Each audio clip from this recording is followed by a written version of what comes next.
Hello everyone, welcome back to my channel. और आप देख रहे हैं मेरा चैनल आयज़ा फ़हद। जैसे कि अब प्रॉपर विंटर्स स्टार्ट हो गई हैं, तो कहते हैं कि बच्चों को आती हुई सर्दी और जाती हुई सर्दी लग जाती है। इस टाइम पर बच्चों की एक्स्ट्रा केयर करनी पड़ती है।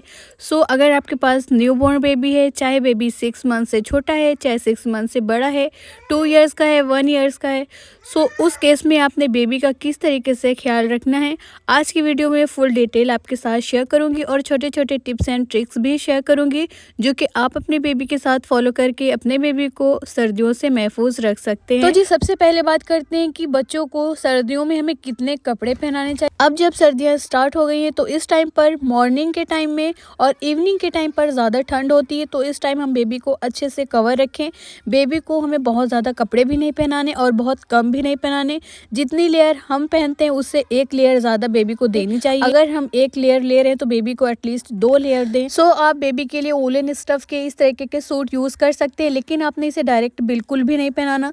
सबसे पहले आपने कॉटन की एक शर्ट पहनानी, फिर उसके पर आप ये बेबी को पहना सकते हैं। कई दफ़ा कुछ ऐसे होते हैं जो कि बेबी को इरिटेट कर सकते हैं। और इसके साथ साथ आपने बेबी को कैप, बूटीज और मिटन्स जरूर पहना कर रखनी। अगर बेबी 6 मंथ से छोटा है या 1 ईयर से छोटा है, तो हर टाइम आपने कैप, मिटन्स और बूटीज पहना कर रखनी है। 1 ईयर के बाद आप बेबी को मिटन्स स्किप भी कर सकते हैं, लेकिन आपने ठंड के हिसाब से देखना है कि कितनी ठंड पड़ रही है। और इसके अलावा जब भी बेबी सोकर उठे तो उसके फेस को गुनगुने पानी से ज़रूर क्लीन करना है। ठंड में बेबी को ज़्यादा नहलाने से हमें बचना चाहिए, यानी कि जब बहुत ज़्यादा ठंड होती है तो हम बेबी को डेली नहलाना स्किप कर सकते हैं।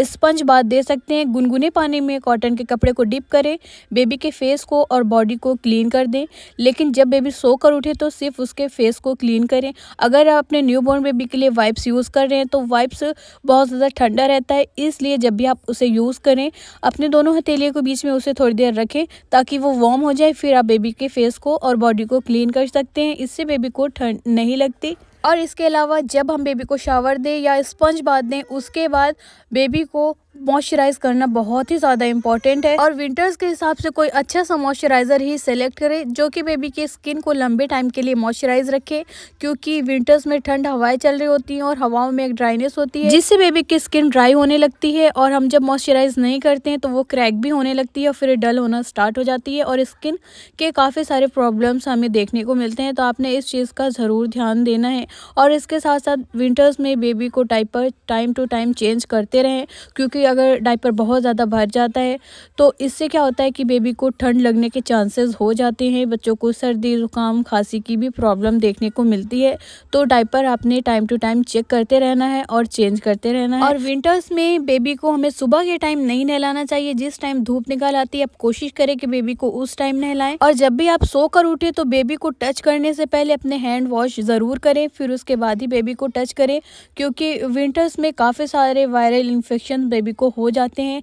इसके लिए हमें थोड़ा सा साफ़ सफाई और केयरफुली बेबी के साथ जो है वो ट्रीट करना पड़ता है, जिससे हमारा बेबी ठंड से भी बचा रहे और इसके साथ साथ बेबी हमारा बीमार ना होने पाए। चलिए अब हम बात करते हैं खाने पीने की। तो बेबी को हमें ठंड में भी हाइड्रेटेड रखना बहुत ही ज़्यादा इम्पॉर्टेंट है। जैसे कि अगर बेबी 6 मंथ से छोटा है तो टाइम टू टाइम आप मदर फीड कराते रहिए, जिससे बेबी को डिहाइड्रेशन की प्रॉब्लम ना हो। अगर बेबी 6 मंथ से बड़ा है तब आप बेबी को टाइम टू टाइम फीड कराते ही हैं। और इसके साथ साथ बेबी को सॉलिड्स भी देते रहिए, जैसे कि 6 मंथ्स के बाद ज़्यादातर हम फ्रूट्स की प्यूरी देते हैं, तो आप बेबी को सीजनल फ्रूट्स की प्यूरी ज़रूर दीजिए, इससे बेबी हाइड्रेटेड रहता है। और साथ ही अगर आप देना चाहती हैं तो बेबी को खाना खिलाने के बाद गुनगुना पानी दे सकती हैं। इस तरह से हमारा बच्चा जो है डिहाइड्रेशन से प्रोटेक्ट रहता है और हाइड्रेटेड रहता है। और इसके साथ साथ अगर बेबी को ठंड लग गई है, सर्दी जुकाम खांसी हो गया है, तो उसके लिए कुछ घरेलू उपाय जो है वो हम अपना सकते हैं। सबसे पहले तो हमें लहसुन और अजवाइन को सरसों के तेल में पका लेना है। बेबी को दिन में 2 बार उसके चेस्ट में, बैक में, हाथ और पैर की हथेलियों में मसाज कर दें हल्के हाथों से, इससे बेबी को बहुत ज़्यादा रिलैक्स मिलता है। और बेबी को विक्स यूज़ करने से बचें। डॉक्टर्स हमें सख्ती से मना करते हैं कि बच्चों के लिए विक्स बिल्कुल भी सेफ़ नहीं होता है, तो आप विक्स का इस्तेमाल ना ही करें तो बेहतर है। और इसके अलावा बच्चों की सर्दी जुकाम और खांसी को जल्द ठीक करने के लिए आप जादुई पोटली भी यूज़ कर सकती हैं। उसको बनाना बहुत आसान है। आपने थोड़ी सी अजवाइन लेनी है, लहसुन की कलियाँ लेनी है और 3-4 लौंग लेनी है। इन सारी चीज़ों को तवे में ड्राई रोस्ट कर लें। ड्राई रोस्ट करने के बाद किसी कॉटन के कपड़े में से बांध कर एक पोटली तैयार कर लें। जब भी आपका बेबी सो जाता है तो आप बेबी के लिए मिनी ब्लैंकेट तो यूज़ करते होंगे, सो बेबी को सोने के बाद अच्छे से कवर कर दें मिनी ब्लैंकेट से और ये पोटली ब्लैंकेट के अंदर ही रख दें। इससे भी बच्चे को सर्दी जुकाम खांसी में बहुत जल्दी आराम मिलता है। तो ये सारी चीज़ें हैं जो कि आप फॉलो कर सकते हैं अपने न्यूबॉर्न बेबी को सर्दियों से महफूज रखने के लिए। हाँ, आप विक्स का इस्तेमाल बिल्कुल भी ना करें। अच्छा, जितने कपड़े हम बेबी को दिन के टाइम पर पहनाते हैं उतने ही हमें रात में सोने के टाइम पर नहीं पहनाने। कुछ लोग जो है दिन रात बहुत ज़्यादा ही कपड़े पहनाते हैं, जिसकी वजह से बच्चों को पसीना आ जाता है, तब भी बेबी को सर्दी जुकाम हो जाती है। यानी कि अगर बहुत ज़्यादा ठंड है, आपने बेबी को दिन में 3 लेयर दी हैं, तो आपने रात में 2 लेयर कर देनी है और देखना है कि बेबी को इससे पसीने तो नहीं आ रहे हैं और साथ बेबी को अच्छे से कवर करके सुलाना। अगर हमारा बेबी फॉर्मूला फीड पर है या बेबी 1 ईयर से बड़ा है और काऊ मिल्क लेता है, तो उस केस में हमें बेबी को गुनगुना करके ही दूध देना चाहिए। कभी भी ठंडा दूध देना बिल्कुल भी आप स्किप करें, क्योंकि इससे बेबी को सर्दी जुकाम और खांसी की प्रॉब्लम हो जाती है। तो ठंड में आप इस चीज़ का एहतियात ज़रूर करें। और इसके अलावा आपने विंटर्स में रूम का टेम्परेचर भी मेंटेन रखना है। अगर रूम में विंडो वगैरह हैं तो उसे आपने हर टाइम बंद करके रखना है, क्योंकि बाहर से जो हवाएं आती हैं उससे भी बच्चों को ठंड लग जाती है और उसके साथ साथ इन्फेक्शन भी बेबी को बहुत जल्दी हो जाता है। और इसके अलावा आप अपने रूम में एक रूम हीटर ज़रूर रखें। ये रूम के जो टेम्परेचर को मेंटेन रखता है और बहुत ज़्यादा ठंड भी नहीं होने देता। और इसके अलावा सर्दियों में बच्चों के लिए धूप बहुत ही ज़्यादा इम्पॉर्टेंट होती है।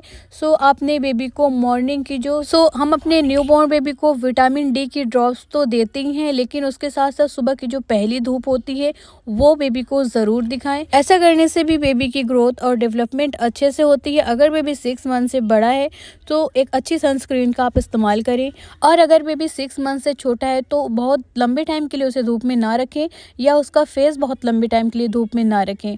सो इस तरीके से आप अपने बेबी की केयर कर सकते हैं। आई होप कि ये छोटी सी इन्फॉर्मेटिव वीडियो आपके लिए बहुत ज़्यादा हेल्पफुल रही हो।